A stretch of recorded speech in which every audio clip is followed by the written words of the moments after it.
I used to believe I had the perfect life. A loving husband, 2 beautiful daughters, a cozy home tucked away in a quiet corner of suburban California. We weren't rich, but we were happy, or so I thought. Until one afternoon, while cleaning out the back of my husband's car, I found a tiny necklace tucked inside the glove compartment. It was a child's necklace, delicate and clearly worn. When I asked him about it, he shrugged and said it belonged to a friend's niece. His voice trembled, just a little, but enough for my heart to catch it. I should have let it go. I should have trusted him. But something inside me snapped. A whisper, soft but sharp. He's hiding something. Days turned into weeks, and I started noticing things I never had before. Late-night phone calls, sudden trips to the grocery store that took hours, and an odd tension in his eyes when I looked too closely. Then came the picture, the boy, the unmistakable eyes. That was the moment my world cracked. That was the moment I realized my husband had a child I never knew about, and the mother was someone I once welcomed into our home. It was a Wednesday. I remember because it was laundry day, and I was already irritated that my husband, Mark, had left his gym clothes in the trunk again. I grabbed his keys and went out to the driveway, muttering under my breath. The sun was bright, the air dry. Typical California. When I popped open the trunk, the smell of sweat hit me like a wall. I started pulling things out. Shoes, a half-empty Gatorade bottle, a rolled-up towel. Then something caught my eye, wedged between the spare tire and a bag of golf clubs. A tiny necklace, pink, plastic. A heart-shaped pendant with tiny scratches and a little flower sticker peeling off. It didn't belong to our girls. Both were teenagers now, long past plastic jewelry. I held it in my palm, frowning. When Mark got home that evening, I waited until dinner. We were cleaning up, the girls upstairs, the clinking of dishes filling the silence between us. "Hey," I said casually, "I found a little necklace in your trunk today, pink with a heart." Mark froze, just for a second. Then he chuckled nervously. "Oh, that's probably Emma's kid. I gave her a ride a few weeks back. Her niece must have dropped it." I smiled, but my stomach turned. Emma was his co-worker, married, no kids. "You gave her a ride?" I asked, rinsing a plate. "Yeah, her car broke down. I didn't think it was a big deal." He wouldn't meet my eyes. I dried my hands and went upstairs, saying nothing more. But that night, I took the necklace and slipped it into a shoebox in my closet, right next to my old journals and a photo of my parents on their wedding day. Something about it felt wrong. The next day, I called Emma at her office. I didn't plan to, but my fingers dialed the number before I could stop myself. "Hi, this is Emma," she said brightly. "Hi, Emma, it's Claire, Mark's wife." "Oh, hi, Claire. Everything okay?" "Yeah, just... Mark said you left something in his car. A necklace." A pause. What?" "A child's necklace, pink heart." Another pause, this time longer, then a nervous laugh. "Oh no, I haven't been in Mark's car in years." I felt my hand tighten around the phone. "Right. That's my site. Sorry. So sorry. Must be a mix-up." I hung up. My ears were ringing. That evening, Mark came home and kissed me on the cheek, like nothing was wrong. But I couldn't stop thinking about the lie. And if he could lie about a necklace, what else was buried in that car? Or in our life? It was after midnight when I did it. Mark had fallen asleep on the couch, half a beer still in his hand. The TV playing some old rerun neither of us was watching. I sat beside him, pretending to scroll on my own phone, my heart pounding so loud I thought he might wake up just from that. His phone was unlocked. He always trusted me. Left it lying around, no passcode between us, at least not until now. I opened the Photos app. Nothing unusual at first. Selfies from work, pictures of our girls, random screenshots of tools and car parts. But then I saw a folder hidden. It was named Misc. I tapped it and there it was. A photo of a little boy, maybe 6 or 7, standing in front of a birthday cake shaped like a dinosaur. His smile was wide, missing 2 front teeth. His hair dark and slightly curly. And his eyes. His eyes were Mark's. Exactly the same almond shape, the same dimple on the left cheek when he smiled. I stared at the photo for a long time. I felt like someone had stuffed cotton into my ears. The room went quiet, muffled, unreal. I scrolled further, a few short videos, the boy laughing in a backyard, opening a gift, a toy truck Mark had bought our daughters years ago. My heart sank. Then I saw the file name, Milo, 6th birthday. Milo. The name hit me like a slap. Mark stirred on the couch, and I quickly closed the app and slid his phone back onto the table. The next morning, I made breakfast like usual. Scrambled eggs, toast, coffee. Mark came into the kitchen, rubbing his eyes.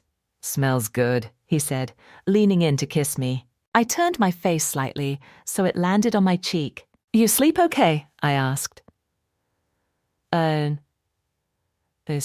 Yeah, passed out, actually. Must have been a long day." He nodded, sipping his coffee. I watched him. Watched the man who had once cried with me in the hospital when we lost our first baby. The man who had built our daughters a treehouse with his bare hands. The man who was now, apparently, someone else entirely. That evening, when he went to take a shower, I opened his desk drawer. Inside was a small envelope. It was a birthday card, dinosaur-themed, addressed to Milo. It hadn't been mailed. I opened it with trembling fingers. "Happy birthday, buddy. I'm sorry I can't be there today. I miss you more than you know. Love, Dad." Dad. There was no denying it now. Mark had a son, and I was the last to know. It started with a buzz. I was awake, staring at the ceiling, too wired to sleep. Mark was snoring beside me, deep in whatever dreams a liar has. The phone on his nightstand lit up, vibrating softly. I turned to look. The screen glowed with a name. Maria. No caller ID. Maria. I hadn't heard that name in years. She was our live-in housekeeper for a short time, when our youngest was in preschool. Sweet, quiet, barely said a word unless spoken to. One day she just left, said her mother was sick, never came back. But seeing her name now this late, it was like a hand reached out of the past and gripped my throat. I carefully picked up the phone and tiptoed into the bathroom, locking the door. The screen was still lit. Call missed. Then it buzzed again. Voicemail. I hit play. "Mark, you need to stop ignoring me. Milo's asking questions. You can't keep pretending he doesn't exist. You promised." The message cut off. I stood frozen, the phone trembling in my hand. Milo, that name again, that boy. I opened the call log. There were more from Maria.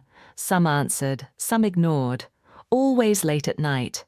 Always hidden under no caller ID. My hands felt numb. My chest was tight, like the room was shrinking. I walked back into the bedroom and just stared at Mark. I wanted to shake him awake. I wanted to scream. But I didn't. Not yet. Instead, I did something worse. The next day, I called in sick to work and spent the morning searching through old papers in the attic. Tax forms, school records, utility bills. Nothing about Maria. No child support payments, no mention of Milo. But then I found the old employee file. We had to file W-2s for her when she worked with us. There it was. Maria Delgado, last known address in East San Jose. I wrote it down. That night, I tried to act normal. We had dinner like always. The girls talked about school. Mark smiled and nodded and poured himself a glass of wine, like everything was fine. But it wasn't. I couldn't unhear that voicemail. Couldn't unsee the picture. Couldn't unknow the fact that somewhere, not far from our perfect little home, there was a child. His child. And a woman I used to trust was raising him alone. I parked 2 blocks away, hands gripping the steering wheel so tightly my knuckles turned white. The cafe was small, tucked between a laundromat and a nail salon in East San Jose, quiet, almost invisible. Maria had agreed to meet, but only after I left 3 voicemails and sent a text that simply said, "I know about Milo." She replied with one sentence, 3 p.m., Cafe Alegre, come alone. I walked in right on time. She was already there. Her hair was longer, tied back in a low bun. She wore a plain blue sweater and no makeup. She looked tired, older, not at all the soft-spoken girl I remembered. Sitting next to her, sipping a juice box, was a boy, Milo. He looked up as I approached. His eyes were wide, curious. He had Mark's smile. The resemblance was unmistakable, and it hurt like a blade. Maria stood slowly. "Claire!" I nodded. "Maria." We sat. The silence was unbearable. I didn't want you to find out this way, she began. Then why didn't you tell me? My voice was low but sharp. Would you have believed me? She asked quietly. I didn't answer. Maria reached into her purse and pulled out a worn envelope. Inside were photos. Milo as a baby, a toddler, blowing out candles, wearing a Halloween costume. In one, Mark was holding him, smiling. I told him the day I found out I was pregnant, she said. He told me it was a mistake, that he had a family, that you could never know. I stared at the photo. Mark holding Milo the same way he used to hold our daughters. Why now? I asked. Why the calls? She looked at Milo, who was busy drawing on a napkin. He started asking who his dad is. I told him his name. He Googled him, saw pictures, recognized the car. He knew where you lived. I swallowed hard. Does he know who I am? Maria shook her head. No, just that his dad is married. I never said your name. I looked at the boy again. He smiled at me, innocent, sweet. None of this was his fault. I stood up, heart thudding. I need time. Maria nodded. Take it. But please, don't punish him for Mark's lies. I turned and walked out, my whole world spinning. On the way home, I pulled over and cried so hard my vision blurred. Mark hadn't just betrayed me. He'd erased a child. And now that child had a face and a name. I waited until the girls were asleep. Mark was in the kitchen, rinsing a plate, humming some stupid tune under his breath. I stood in the doorway, arms crossed, that same envelope of photos clutched tightly in my hand. He looked up and smiled. Hey, what's up? I didn't speak, just stepped forward and placed the envelope on the counter. His eyes dropped. He froze. Open it, I said. He didn't move. Open it. With shaking fingers, he pulled out the first photo. Milo on his 3rd birthday.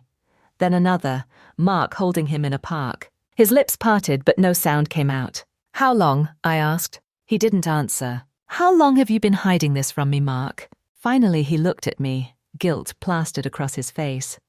7 years. 7 years. Jesus Christ, I whispered. I've been sleeping next to a stranger for 7 years. It was just once, he said quickly. When you went back to Vietnam to care for your mom. I was lonely. I was drinking. Maria, she was there. It didn't mean anything. It meant enough to make a human being, I snapped. He ran a hand through his hair, desperate. I didn't know at first. She didn't tell me until later. She left without a word. Then one day, she called and said she had a son. I didn't believe her. I asked for a test. And, I said, arms shaking. He nodded slowly. He's mine. I leaned on the kitchen island to steady myself. You kept this from me, from your daughters, from everyone. I thought I could protect you, he whispered. Protect our family. By pretending another child didn't exist, I nearly shouted. Tears filled his eyes. I didn't know what to do. I panicked. I was afraid you'd leave. That it would destroy us. It did, Mark. It already has. Silence stretched between us. Just the sound of the sink dripping. I met him, I said finally. Mark's head shot up. What? I met Maria. I met Milo. He's beautiful. He's yours, and he has no idea who I am. Mark covered his mouth, eyes wide. He thinks you're a ghost, I said. A name. A birthday card that never arrives. He slumped into a chair. I'm sorry, he whispered. I stared at him. I'm not the one you should be apologizing to. Then I turned and walked upstairs, my legs heavy with betrayal, my chest hollow. The truth was out, but it didn't set me free. It shattered everything. Mark didn't ask where I was going that Saturday morning. He just watched as I packed a small gift bag, said goodbye to the girls, and drove off without offering an explanation. Maybe he knew. Maybe he didn't want to stop me. I parked across the street from a modest white house with a patchy lawn and a faded dinosaur flag flapping by the porch. Balloons were tied to the mailbox. A handful of kids were running around in paper hats, squealing with laughter. I stayed in the car. Maria was standing near the doorway, chatting with another woman. She looked different, lighter. Maybe just relieved I wasn't there to take anything from her. Then I saw him. Milo. He was tearing through wrapping paper with wide, excited eyes. One gift, a toy train, made him jump up and shout. Another, a superhero shirt, got a big whoa from the group. Then Maria brought over one last package. He opened it slowly. A small truck, bright red, vintage style. He held it in his hands like it was made of gold. And then he whispered, "Daddy got this for me." My chest tightened. It was the exact same toy Mark had given our eldest daughter on her 5th birthday. I remembered the way he searched 3 different stores to find it. And now here it was again, for Milo. He hugged it, smiling to himself, quiet joy. And that's when it hit me. Milo wasn't just Mark's son. He was my daughter's brother, a piece of their blood, their story, their future. And he had been erased from all of it, forgotten, hidden, like he didn't matter. I watched him run to show the toy to his friends. He moved just like Mark did when he was younger, quick, a little clumsy, arms swinging wide. And for the first time since I found out the truth, I didn't feel rage. I felt grief. Grief for the little boy who only knew his father through late-night phone calls and birthday presents that showed up late. Grief for my daughters, who had a brother and didn't know it. And grief for myself, for the woman I was before that necklace, before the photo, before the lie. I could have walked away, could have let the past stay buried, but I didn't. I reached into my bag and pulled out the card I had written the night before. Just 5 words, in crooked handwriting. "You are not a secret." I handed it to Maria without a word, then turned and walked back to my car. In the rearview mirror, I saw Maria open it. She looked up. Our eyes met. And for the first time, we both cried, not out of anger, but out of love. The house was silent when I returned. Mark was in the garage, pretending to fix something he hadn't touched in months. The girls were upstairs, probably watching TV or texting their friends, blissfully unaware that the foundation of our family had been cracked wide open. I sat at the kitchen table, the same one where we'd shared thousands of dinners, birthdays, quiet mornings with coffee. And I realized something. This house, it had held so much love, but also so many lies. Later that night I asked Mark to sit down, just us. No yelling, no accusations, just the truth, whatever was left of it. "I saw him," I said softly. He nodded, guilt in every line of his face. "He's beautiful and kind, and he's waiting for something he'll never fully understand." Mark opened his mouth, but I raised a hand. "I don't need another apology. I just need you to hear this. I'm not angry anymore. I'm done letting your secret decide how I feel when I wake up. I'm done playing the role of the one who holds everything together while you fall apart." He looked at me like he was about to break. "I'm not leaving you," I continued, "but I'm not shielding you either. You will tell our daughters. You will meet Milo, like a father, not a shadow. And if you ever lie to me again, I will walk away and never look back." His voice cracked. "I will, I promise." "Don't promise," I said. "Just do better." For the next few days, I took space, stayed with my sister, let Mark sit with his guilt, let the girls miss me without explanation. Then one afternoon, I called Maria. "I don't know what comes next," I told her, "but I think Milo deserves a family that doesn't exist in pieces." Maria was quiet for a long time. Then she whispered, "I've never had someone say that to me."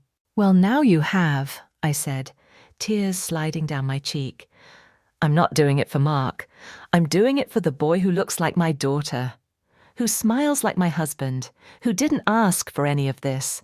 We met a week later at a park, neutral ground. Mark came too. The girls stayed home.